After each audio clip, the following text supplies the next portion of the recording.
വെയിൽ കാലം തുടങ്ങി. ഇനി ഇൻസ്റ്റൻ്റ് ആയിട്ടുള്ള ഇഡ്ഡലി ദോശപ്പൊടി ഉണ്ടാക്കി വയ്ക്കാം. നല്ല പഞ്ഞി പോലെയുള്ള ഇഡ്ഡലി, അതുപോലെ നല്ല ക്രിസ്പി ആയിട്ടുള്ള ദോശ ഉണ്ടാക്കാം. അരി കുതിർക്കാനിടണ്ട, അരയ്ക്കണ്ട. നമുക്ക് ബ്രേക്ക്ഫാസ്റ്റ് ഉണ്ടാക്കാനാണെങ്കിൽ രാത്രി കലക്കി വെച്ചാൽ മതി. അതുപോലെ രാത്രി ഉണ്ടാക്കാനാണെങ്കിൽ രാവിലെ കലക്കി വെച്ചാൽ മതി. ഇതിന് വേണ്ടിയിട്ട് 2 കിലോ പച്ചരി, നല്ല പച്ചരി നോക്കിയെടുക്കാം കേട്ടോ. ഇതൊരു വലിയ പാത്രത്തിലേക്ക് മാറ്റാം. നന്നായിട്ടൊന്ന് കഴുകിയെടുക്കണം. 2 കിലോ പുഴുങ്ങലരി. അപ്പോൾ ഞാനിത് റേഷനിൽ നിന്ന് വാങ്ങിച്ചിട്ടുള്ള അരിയാണ്, നല്ല അരിയാണ്, അത് കാരണം കൊണ്ടാണ് ഇതെടുത്തത്. അപ്പോൾ പുഴുങ്ങലരി ഇല്ലെങ്കിൽ ഇഡ്ഡലി അരി ആയാലും മതി കേട്ടോ. ഇതും നന്നായിട്ട് കഴുകിയെടുക്കണം. അപ്പോൾ ഇതും നമുക്ക് ഈ പച്ചരിയുടെ കൂടെ തന്നെ ചേർത്ത് കൊടുക്കാം. 1 കിലോ ഉഴുന്നും പരിപ്പ്, ഞാനിത് മുഴുവനായിട്ടുള്ള ഉഴുന്നും പരിപ്പാണ് എടുത്തേക്കുന്നത്. 5 ടീസ്പൂൺ ഉലുവ. ഇതും നന്നായിട്ട് കഴുകിയെടുക്കണം. അരി നന്നായിട്ട് കഴുകിയെടുക്കണം. ഒരു 5-6 പ്രാവശ്യമൊക്കെ കഴുകിയെടുക്കണം. വെള്ളം നല്ല ക്ലിയർ ആവണ വരെ കഴുകിയെടുക്കണം. നമ്മളിത് സൂക്ഷിച്ച് വെക്കേണ്ടതല്ലേ.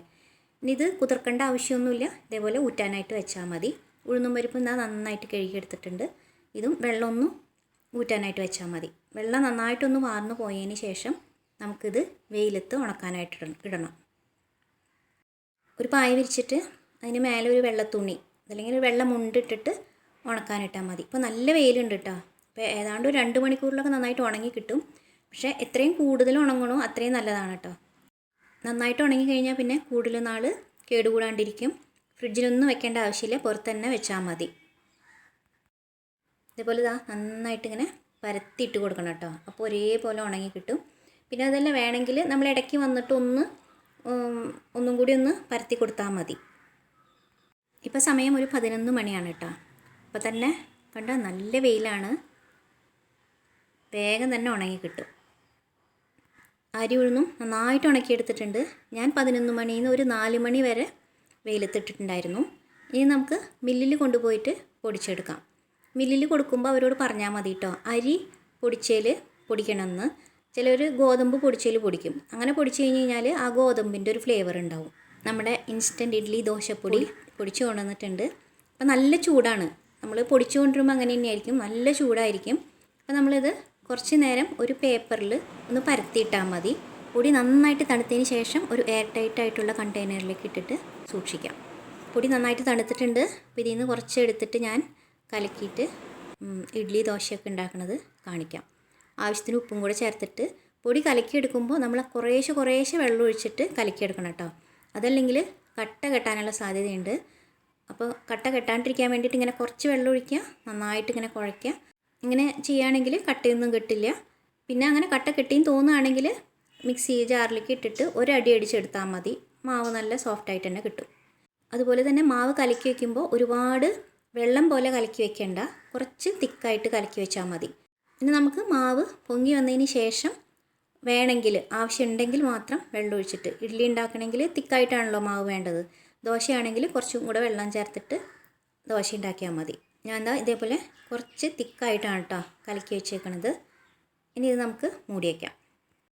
പിന്നെ ഒരു കാര്യം, സാധാരണ നമ്മൾ മിക്സിയിൽ അല്ലെങ്കിൽ ഗ്രൈൻഡറിലൊക്കെ അരയ്ക്കണ മാവിനെക്കാട്ടും കുറച്ച് സമയം കൂടുതൽ പിടിക്കും കേട്ടോ ഇത് മാവ് പൊങ്ങി വരാനായിട്ട്. ബാക്കിയുള്ള പൊടി ഇതേപോലെ ഒരു എയർ ടൈറ്റ് ആയിട്ടുള്ള കണ്ടെയ്നറിൽ ഇട്ടിട്ട് സൂക്ഷിച്ച് വയ്ക്കാം കേട്ടോ. ഫ്രിഡ്ജിൽ വെക്കേണ്ട ആവശ്യമൊന്നുമില്ല, പുറത്ത് വെച്ചാൽ മതി. ഒന്നും ആവില്ല. ഒരു 4 മാസം 5 മാസമൊക്കെ അങ്ങനെ തന്നെ ഇരിക്കും. നമ്മൾ വേഗം ഉപയോഗിച്ച് തീർത്താൽ വേഗം തീരും. ഞാൻ കലക്കി വെച്ചിട്ട് ഒരു 10 മണിക്കൂറായിട്ടുണ്ട്. മാവ് നന്നായിട്ട് പൊന്തി വന്നിട്ടുണ്ട്. പിന്നെ ക്ലൈമറ്റിനനുസരിച്ചിട്ട് കുറച്ചൊരു മാറ്റങ്ങളൊക്കെ ഉണ്ടാവും കേട്ടോ. ചിലപ്പോൾ വേഗം പൊന്തി വരും. മാവ് കുറച്ച് തിക്കാണ് കേട്ടോ. അപ്പോൾ നമുക്ക് ആദ്യം ഇഡ്ഡലി ഉണ്ടാക്കാം. നന്നായിട്ട് എണ്ണ തടവി ഇഡ്ഡലി തട്ടിലേക്ക് നമുക്ക് ഇത് ഒഴിച്ച് കൊടുക്കാം. ഇഡ്ഡലി ഉണ്ടാക്കി കഴിയുമ്പോൾ ഇത് പൊടി കൊണ്ട് ഉണ്ടാക്കിയ ഇഡ്ഡലി ആണെന്നൊന്നുള്ള ഒരു വ്യത്യാസമൊന്നും ഉണ്ടാവില്ല കേട്ടോ. നല്ല സോഫ്റ്റാണ്, പഞ്ഞി പോലെ ഉണ്ട് ഇഡ്ഡലി. ടേസ്റ്റിന് ഒരു വ്യത്യാസവും. നമ്മൾ സാധാരണ മിക്സിയിൽ ഗ്രൈൻഡറിലൊക്കെ അരച്ചുണ്ടാക്കുന്ന ഇഡ്ഡലി പോലെ തന്നെ ഉണ്ട്. ദോശ ഉണ്ടാക്കുമ്പോൾ മാവിൽ കുറച്ച് വെള്ളം ചേർത്തിട്ട് ഉണ്ടാക്കണം കേട്ടോ. മാവ് നല്ല തിക്കാണ്, അത് കാരണം കുറച്ചും വെള്ളം കൂടെ ചേർത്തിട്ടാണ് ഞാൻ ദോശ ഉണ്ടാക്കുന്നത്. ദോശ പരത്തുമ്പോൾ തന്നെ നമുക്കറിയാൻ പറ്റും, നല്ലതാണ്ട ഓട്ടോട്ടയായിട്ട് വരുന്നുണ്ട്. ആവശ്യത്തിന് നെയ്യ് ഒഴിച്ച് കൊടുക്കുക. കണ്ട നന്നായിട്ട് മൊരിഞ്ഞ് വന്നിട്ടുണ്ട്. നല്ല ക്രിസ്പി ആയിട്ടുള്ള ദോശയും റെഡി ആയിട്ടുണ്ട്. വീഡിയോ ഇഷ്ടമായെങ്കിൽ ഷെയർ ചെയ്യണം, കമൻറ്റ് ചെയ്യണം, ചാനൽ സബ്സ്ക്രൈബ് ചെയ്യണം. അടുത്ത വീഡിയോയിൽ കാണാം.